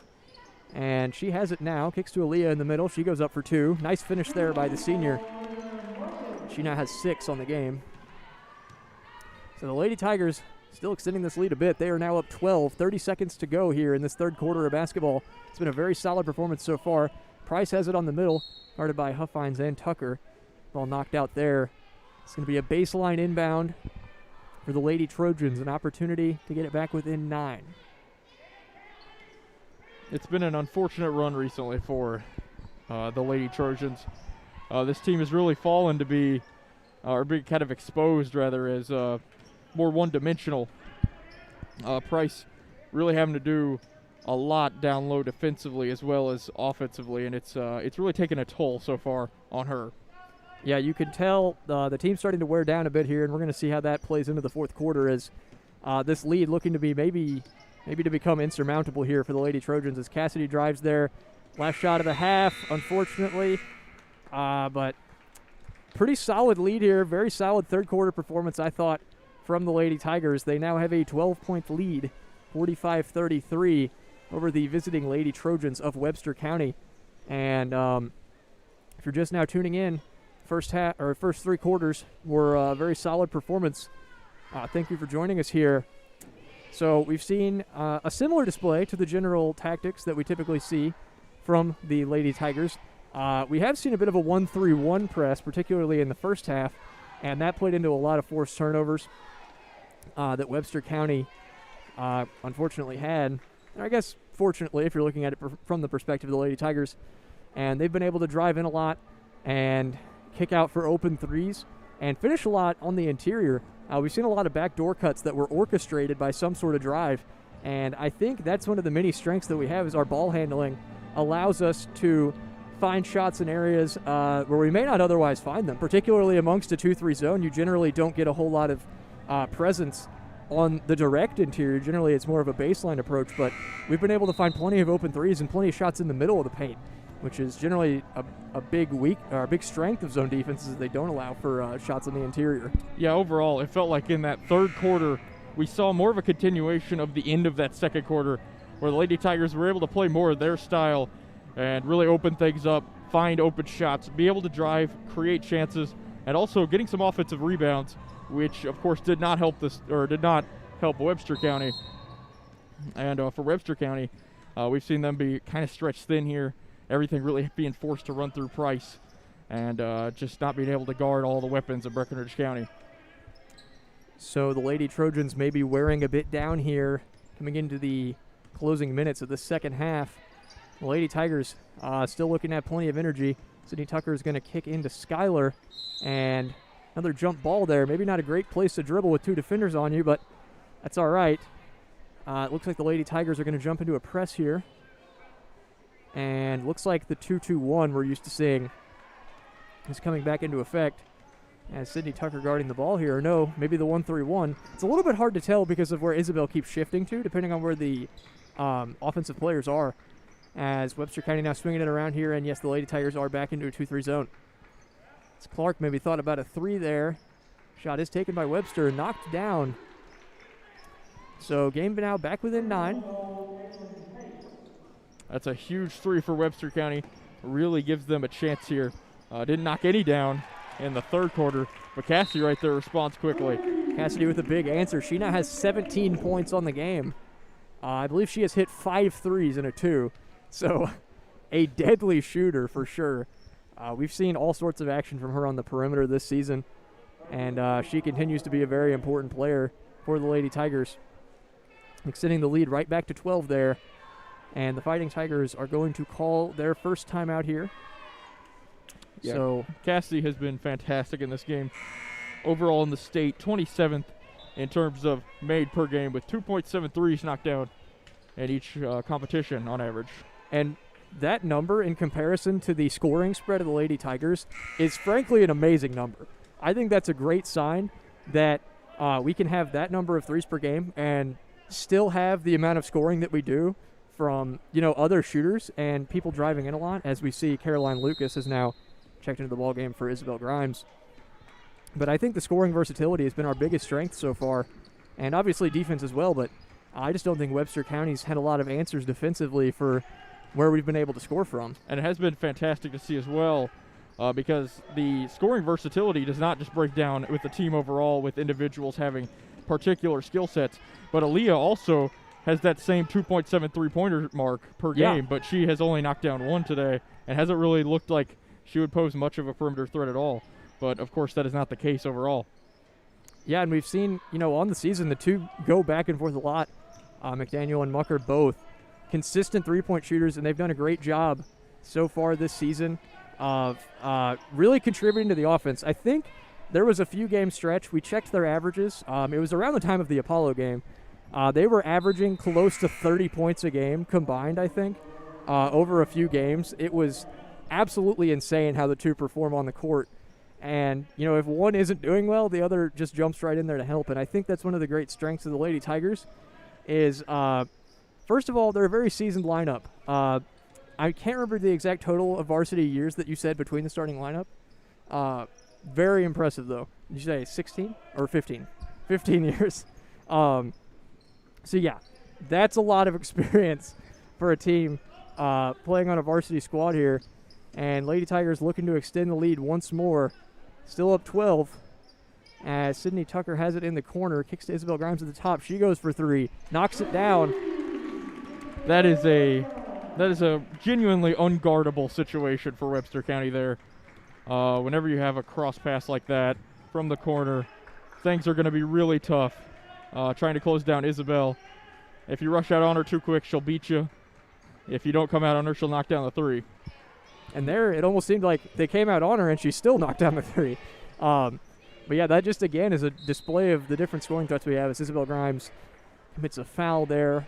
So Lady Trojans with an opportunity to get back within 13 here as Price gets 2 free throws. But I'm trying to think. I think Isabel has 2 threes on the game. Cassidy has 5. Let's see. I believe Leah has 1. Leah has a 3, yes. So, I mean, you see the three-point shooting coming in from all angles, and I think that's one of the things that keeps the percentage so high is if you're shooting from every side and shooting from different positions and from different players, I think is the key thing, because so much tactically per team goes into guarding specific players when they're trying to strategize against another team. And I think one of the problems is, if you try and focus in on one player against the Lady Tigers, you're going to get beat somewhere else. And that's absolutely been the case tonight. This Webster County team has been stretched quite thin. Here's a good example, potentially, although Cassie wasn't able to really collect that pass. But, it takes one drive, 1 or 2 passes, and this team's going to have a wide-open 3. Yeah, and we've seen a very, consistent story in that regard. You drive into the paint, and Lady Tigers either beat you in the paint or they give themselves an open 3 and they knock it down. Not every time, but consistently one of the better teams in the state, three-point shooting percentage-wise. We talked about that. And they continue to be as 3 on the way here as McDyer knocks that one down. She now has 13 on the game with her average of 5 on the season. As unforced error there as block called, unfortunately, on Sydney Tucker. So 11-point game here, about 5 minutes to go as the Lady Tigers lead over the Lady Trojans of Webster County. Webster County absolutely not going away in this game so far. McDyer doing a fantastic job of keeping them in it. Maybe not the person to expect, but that has been the case in the second half. Sometimes it's an unconventional strategy that works.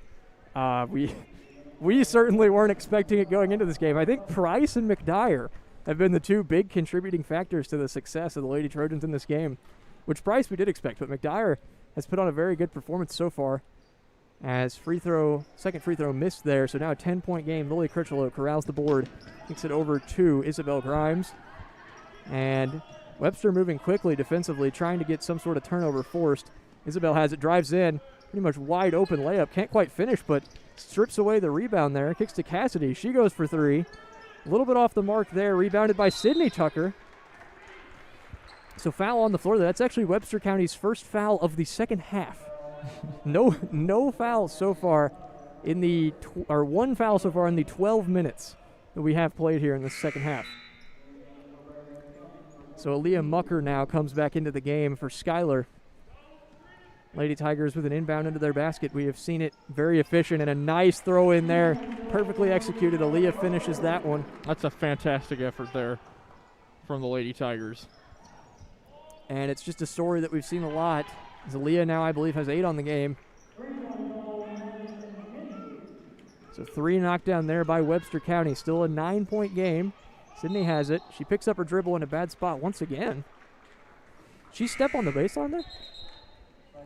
I thought that was I so. thought that was the call, but I thought she was way further from the baseline than that. I don't know.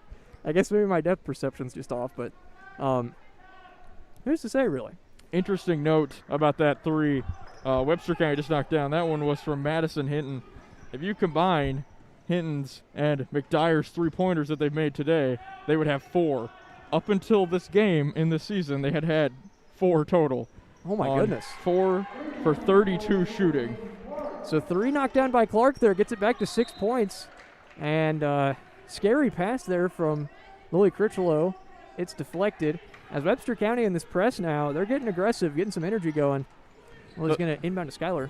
Go ahead. The 3 was not the strategy for Webster County coming into this game, and it was not in the third quarter. But it has worked for them so far in this fourth quarter, keeping them very competitive, keeping this game very close. And I think, like we expected, making sure they don't fall away and get too far out of this game. So we are expecting the Lady Tigers to perform pretty clutch here in the fourth quarter. And they're certainly going to have to pick it up here a little bit if they do want to continue to maintain this lead. It's now cut to 6 after it was, I believe, 13. And kind of an unforced turnover there as Aaliyah blocks off the drive. And Webster County to inbound, about 3 minutes to go, down only 6. This game is certainly not over. It has been a bit of a cold stretch for the Lady Tigers. That style that we saw in the third quarter of transition play, easy, quick layups, kick out, open threes. We've seen Webster County recover a little bit, and I think the Lady Tigers looking a little tired, and that's a huge 3 there. So 3 knocked down there. That one coming from Cates, I believe. Hannah Yates there, who also has only hit 2 threes on the season. So it has been the 3-pointers from the most unexpected of places by the most unexpected of teams, keeping Webster County in this ball game. It has certainly been a bit of an anomaly. We definitely weren't expecting it coming out of the gate to be their strategy to stay in this game. Some things are looking somewhat reminiscent of the game against Louisville Mercy. We did end up winning that game by 5 or 6. We were up 19 at one point, though. So kind of seeing similar themes to that right now as Webster County started to knock down some shots here. Webster County does only have 1 timeout remaining, but they are down only 3 now, following having about a 13-point deficit there. And Lady Tigers now have the ball. Opportunity to answer to this hot streak from Webster County. Webster County, a team that only averages 5 threes per game. They've certainly hit more than that tonight, keeping them in this ball game. I would say that is a pretty good analysis of it. As Lily Critchlow inbounds to Aaliyah. Webster County in the press. Isabel has it. Looks like they're going to swarm here, try and get a trap going, and a nice pass by Isabel to Aaliyah there. She drives. Kicks to Cassidy over on the key. And she hands off to Isabel. So the Lady Tigers, it seems, just looking for a good open shot here. Isabel's going to drive. She goes up. Finishes the 2 and 1. That is a huge drive from Isabel Grimes there. Able to split 3 defenders after getting past her own. Thought she might go for the corner pass, but this is definitely going to pay off for her. Excellent finish there for her. She now has, I believe, 13 on the game. Opportunity now to get it to 14 here. So we saw a great performance from her the other night against Trinity. She scored 22, knocks down the free throw there. She now has 14 on the game. Fantastic game from Isabel overall. She's had some great opportunities from 3 that she's knocked down, but most importantly, on the press, she has been untouchable. Yeah, going forward. Both offensively and defensively on the press, I'd say she's one of the best ball handlers in the state. I would say. She does so well under pressure handling the ball, and you see that hard work really paying off there in terms of consistency. As breaking the press once again, Isabel has it, and Webster County comes for a sort of swarm mentality, and again, Isabel just easily gets it over half court there, trying to set up an offense here. Lady Tigers now have a 6-point lead, about 2 minutes to go. Webster County getting a little bit desperate, just trying to get a stop here as Skylar kicks up to Isabel at the top. And Webster trying to make him uncomfortable. A little bit of a float pass there to Aaliyah. A little bit of a risky pass, but Sydney has it. Looks for Lily inside. And Aaliyah goes for a free throw line jumper, knocks it down. Very clutch shot by Aaliyah there. These are really the moments that you like to have 15 years of varsity experience among 4 players in your lineup. Yeah, Able to sure. create a great chance. Seeming like a no-pressure situation, but fantastic composure from this team. Oh, an excellent defense there from Isabel Grimes to get that steal. I mean, she has just done a phenomenal job of pestering the Webster County offense in so many scenarios, and fills a very similar role defensively to Sydney Tucker and Skylar Tucker both. And thanks to those plays, the Lady Tigers in the last couple of minutes have gone from a 3-point lead now with Webster County having the ball to an 8-point lead with the Lady Tigers having the ball. So just trying to slow it down here, burn as much clock as possible. And Isabel's going to drive. And no 5 seconds to go here as Cassidy has it. Kicks up to Aaliyah. And she kicks over to Isabel at the top. So 5-second call on the way. And foul called on Webster County. So Webster only has 5 fouls in this half. They only had 1 12 minutes into the half. This is really a point of the game where I think it's important. Like you mentioned, how this team has one of the most unique, diverse offenses in the region. His team has been able to adapt in multiple play styles. Out and running, of course, as we saw, where they were at their best. But they've shown late in this game that they can grind one out if they have to, even if other teams start getting hot that you wouldn't expect. Yeah, for sure. And I think one of the things that they've done well is they have adapted. At the beginning of the game, obviously having to, I'm sure, and, you know, obviously don't quote me on this, but I would guess going into this game that they had the threats of Clark and Price in mind. And I think one of the biggest things they tried to do out of the gate was lock down Price. They had a little bit of difficulty with it very early on, but I thought Lily Critchlow did a really good job of making sure to shut her down. And then, particularly early on in this fourth quarter, Webster County's really started to knock down some threes to get them back into this game, and the Lady Tigers, I think, adapted well to that. And were eventually able to kind of acclimate themselves to the press that Webster County was throwing at them. And I think ball handling and just overall mental composure have really helped them here. Isabel Grimes has it here at the top. A minute to go. Lady Tigers up 8. Has a little bit of a pressure situation. Isabel hands it off to Aaliyah. She kicks up to Cassidy. And Webster County not exactly bringing all the hounds here. Not fouling or anything. Down 8. 45 seconds now remain. Looks like an offensive foul there. I'm not sure. Did they say who it was called on? I think it was on Sydney. It was on Sydney, okay. So it's an interesting play there. Unfortunate break, but the Lady Tigers still up 8. Webster County looking for an answer. Foul on Sydney Tucker there. And Skylar now set to come in. Not a great foul for the Lady Tigers, but this team still needs 2 more fouls before they're in the bonus, and that is kind of a result of what we've seen in the second half. Have been a nice, slow defensive approach as Price knocks down that deep 2, gets it back to 2-possession game. Isabel dribbling around here, about 30 seconds to go, and tries to find Aaliyah, and pass just slips through her hands there. About 24 seconds to go here. Lady Trojans down 6. Hoping for something exciting to try and make a comeback. As Clark has it, she kicks out to Price. She goes for 3, and it's good. Back to a 3-point game now. Things definitely looking scary. The Lady Tigers there really unnecessary, letting the game speed up way too much. Isabel with that unforced turnover. Overall, should have had more people coming back to the ball, not keeping her stranded.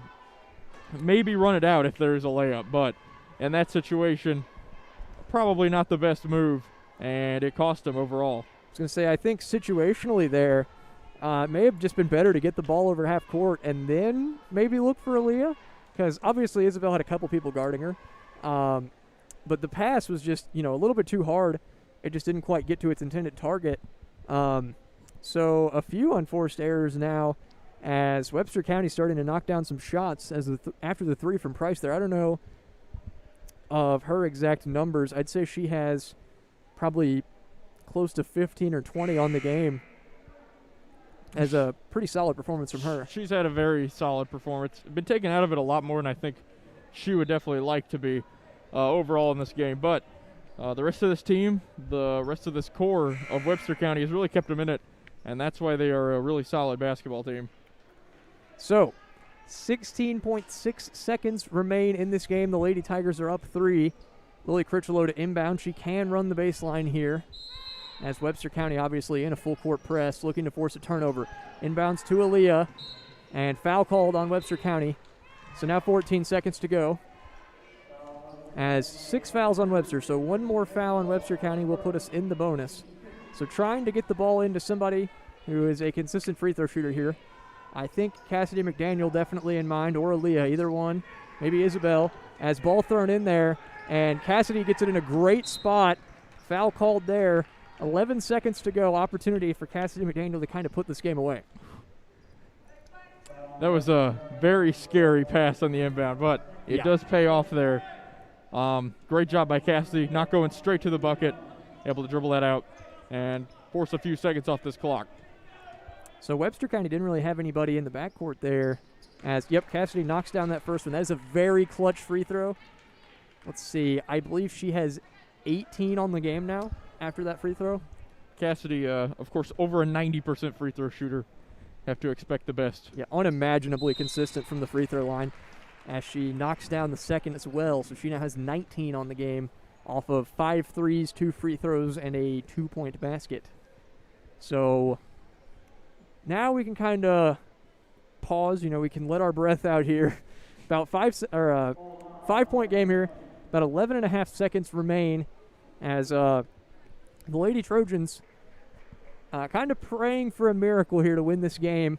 They are going to have to probably make a 3 and then foul and then hope the first free throw is missed. And that would be their opportunity to finish this. But if you're the Lady Tigers, you absolutely do not want to foul while they're going towards the bucket. That's sort of the major thing I'd look for. The Lady Tigers still have 3 timeouts, so even if Webster County does score here, they can muster up some kind of response. But it will be important not to foul anybody going forward, not to foul a 3-point shooter, of course. Effectively just need to try and shut this game down with solid defense, and it looks like this is one of the stronger defensive teams they can put out there. Yeah. It's Caroline Lucas in now to help with the defense, and Clark goes in. Don't foul here, and they fouled. Gosh, dang it. Okay, so 2 free throws here for Clark to try and get it back to a 3-point game. They had fouls to give. If they would have just fouled a little bit earlier, it would have been fine, but they didn't foul until after she was already going up. Yeah, so really unnecessary reach. Overall, I mean, with a 5-point game, she could miss a free throw, and then you're in just as good of a situation overall. But she does knock down the first here. Knocks down the first. 6 seconds to go as Cassidy and Lily Critchlow back into the game now. So second free throw on the way here for Clark. Let's put it back to a 3-point game. 6 seconds to go. It's on the way. It is good. Aaliyah to inbound. She gets it into Isabel. She nearly turns it over, but foul called.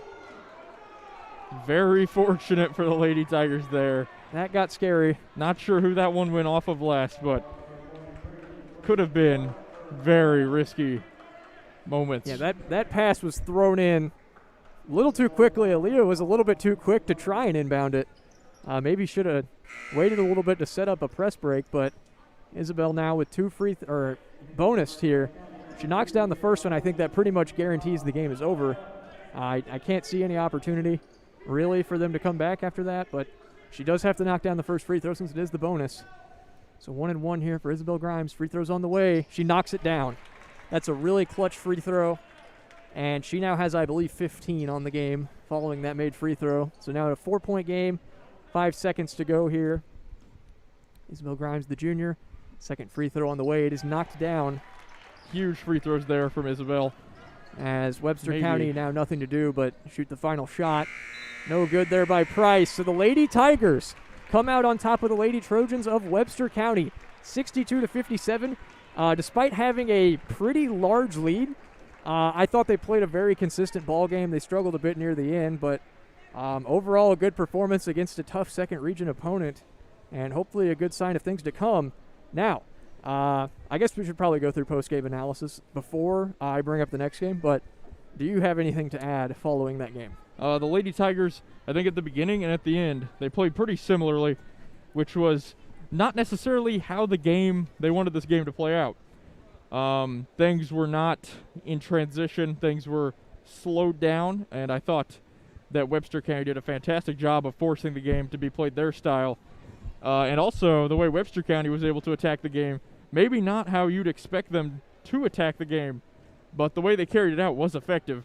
They were able to use three-point shooting, something that is certainly not their strong suit, to keep themselves into this game, while the Lady Tigers were forced into bad turnovers when they were sped up at times that they were uncomfortable, playing a slow style throughout many parts of the game.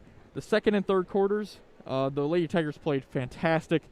That was exactly the kind of basketball that everybody wants to see from them. And then, of course, Isabel at the end there, putting the nail in the coffin, icing the game.